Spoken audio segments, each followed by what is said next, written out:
All right, game of the week in Happy Valley. My Nittany Lions. You're not white-eying yet. You have no school spirit. You don't care. I'm not wearing white. No, I'm wearing black, just like my soul, color of my soul. Penn State 3.5-point favorite. I feel like all the talk this week has been about Drew Aller and James Franklin, which is fair. You want to say neither of them have won the big game. I can't push back. I can. I can too, but the record speaks for itself. Here's what's different in this game, Pete. Penn State's better in the trenches. I think significantly better O-line against Oregon's D-line. I think that's why they win this game and cover. Maybe. To your point, James Franklin has won a hell of a lot. You know who hasn't won a lot of big games? Everybody. Yeah. It's hard. This his record against top 10 teams. Yeah, everyone sucks against top 10 teams. They've never had a roster good enough to beat those teams until now. But he has to a point. I mean, the stat is that now that Mike Gundy's gone, especially. But he's won 78%, 75% of his games, and they've won a bunch of New Year's Six bowl games. They beat Washington in the Fiesta Bowl that one year when they had Browning. They've won some really good games. The only coach who's been around as long with his same team as Franklin, who's been better with a winning percentage, is Dabo. So James Franklin's walking in, and they be careful what you wish for. Everyone's like, oh, well, can't win the big games. And ask Oklahoma what it would be like to win 75% of your games over the last several years. Ask even Texas to a certain extent. And Florida, it's not that easy. So I'm kind of a James Franklin apologist. Me too. With that said, win this game, Jake. With that said, win this game, James Franklin. You've got the best team in America. Yep. I am very, very sheepishly going Oregon. I don't think that. I mean, I joke with you. The whiteout. They're wearing white T-shirts. You know who wears the same color T-shirts to games? Every college football fan base on the planet. But okay, it's going to be crazy. But I think Oregon's going to feed off this. They are so sharp. I mean, they have been. I know beating Oklahoma State's no big deal, but it was kind of under the radar.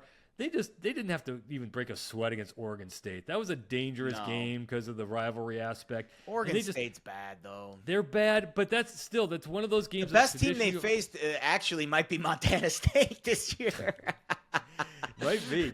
And the problem is we don't know. I think all this talk is, well, we don't know what Penn State is. Yeah, we do. They didn't have to try in the first 3 games. And they'd better be up to speed because they're brilliant. I don't see why anybody else. And if you're a college football team that wants to win stuff, why don't you have the Penn State schedule? What are you doing playing a real team before you have to start the Big Ten season? Nobody, because especially when you play 9 conference games, I don't see the point in scheduling a non-conference powerhouse. I really don't.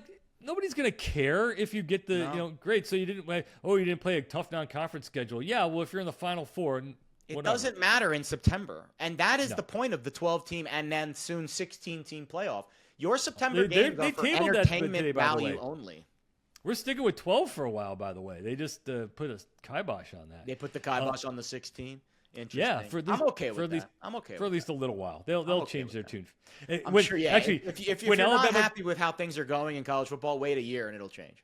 Wait till Sunday morning when Alabama beats Georgia and all of a sudden they realize they're going to have a bunch of 9-3 teams in the SEC. It's going to be and there's one gonna SEC. Be 3 Big 12 teams in the playoff. One SEC team, 3 Cal gets in over a 9-3 Ole Miss, and all of a sudden you're going to see them lose their minds. It's going to be great.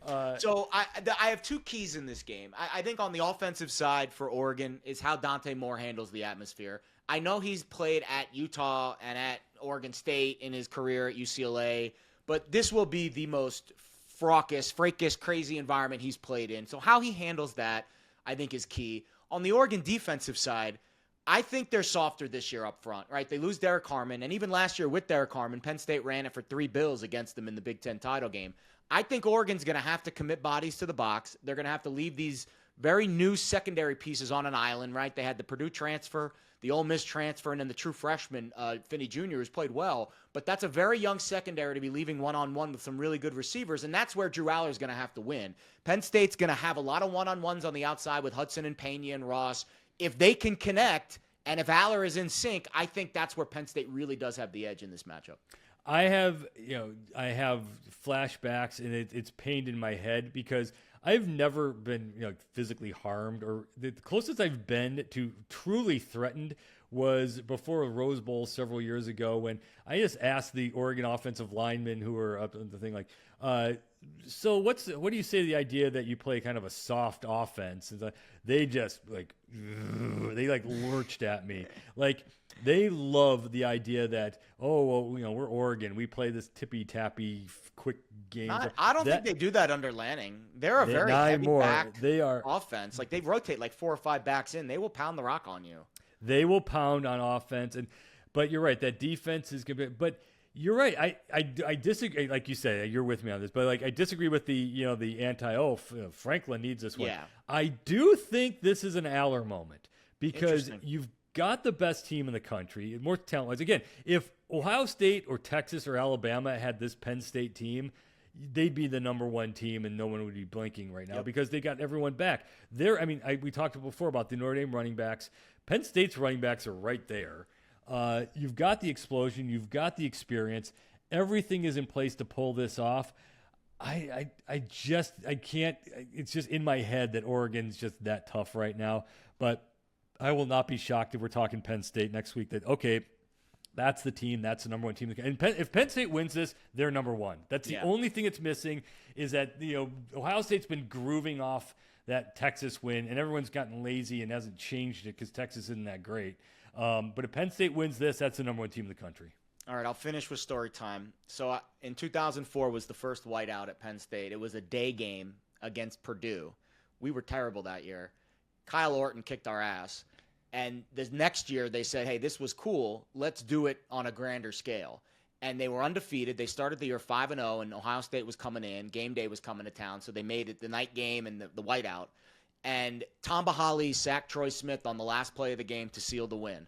That's how this game's going to end. Penn State's going to have a lead, and Dennis Sutton is going to sack Dante Moore or create some kind of explosive play, havoc play on defense that will seal the victory for Penn State. You've spoken it into existence. You speak it in my – what I could be wrong on this. It's either one way or the other. It's either Penn State's like 19-1 or 1-19 or something. I can't remember which way. What's the no? They're good in the whiteout games. Now the competition has been very sparse. Early on, in those early days of the whiteouts, they weren't the premier games. Over the last few years, they've become premier games. But they always pick a game that's winnable. They always pick a game where they're going to be. Did you white out for the block 6 against the Urbans and against Ohio State? I don't remember if that was an official whiteout game, but I remember a game against Michigan where Allen Robinson and Christian Hackenberg went berserk in the final minute or two. God, Christian Hackenberg. You talk about talented. That's God. I preached that guy. Wait to see this guy. Oops, Anthony Morelli's another one. Same thing. Woo, listen. I have a laundry list of Penn State quarterbacks that have underachieved in college and were even worse in the NFL. Hackenberg. I honestly thought, and then there's Matt McGloin who gets there, and what does he do? He's been the best quarterback. Actually, no, the best Penn State quarterback. He didn't even play quarterback in the NFL. Michael Robinson, he played fullback. I think I got this stat right. Yeah, right. Totally. I think I got this stat right. When you get to the stats like quarterbacks from colleges who have won a national title or won a Super Bowl. Like, there's never – because you remember, Oklahoma was always the option team for years. Yeah. Oklahoma doesn't have one. USC doesn't have surprise Super Bowl Leinart and championship. Palmer and all those guys. I mean, Michigan does because Brady won them all, and now Texas Tech does. Now Alabama. Actually, Oklahoma does. I don't think Ohio State has one, right? Ohio State has Oklahoma does technically because of Hurts now. Because of Hurts, yeah. But he only I still see him as Alabama. But, it's kind of crazy that Penn State's one of those where you'd think like a Kerry Collins or someone would have over the years would have made a lot of success for Penn State. But the quarterback position, the best quarterbacks that I remember watching at Penn State were the gritty underachievers, the Trace McSorleys, the Sean Cliffords. Those were the guys that I always enjoyed watching because they weren't expected to be great, but they played way above. Yeah, these guys who completed like 41% of their passes but won the national championship. Yeah, they're just gritty, gutty players that the locker room loves. Bro Pabula is one of those guys, but I think he's got more talent than, a McSorley. But this is a shut-up game, put up or shut up game for Drew Aller. There are no excuses. You are going to have a lot of favorable situations on the outside where you've got one-on-one with Hudson and Pena and Ross, and you've got an inexperienced Oregon secondary that I. So how about this? How about this for a crazier call? And I'll say this right now: this is part 1.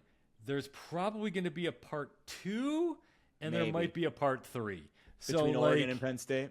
Yes. So I think we might be just getting started with these two kids. It's all about the Ohio State game in a couple weeks. I think it's going to be a weird menage a trois with Penn State, Oregon, and Ohio State at the top of the Big Ten. I don't know what the Big Ten. So Indiana's the one sitting behind the screen, kind of watching all this while all the creepy stuff's happening. Is that?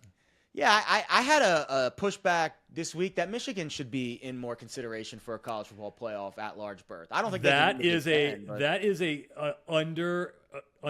is you look at their schedule. That win at Nebraska, we started like 2 days ago when we started this, and we talked at the top that the going 10-2 matters. They're going to be favored in every game up until Ohio State. And if they get to the Columbus Day, I think it's in Ann Arbor. If they get to the Buckeye Day 10-1, they're in. They're in the college football playoff. They go to USC, and then they get Ohio State at home. I mean, I think there might be a dog at USC, but that's it.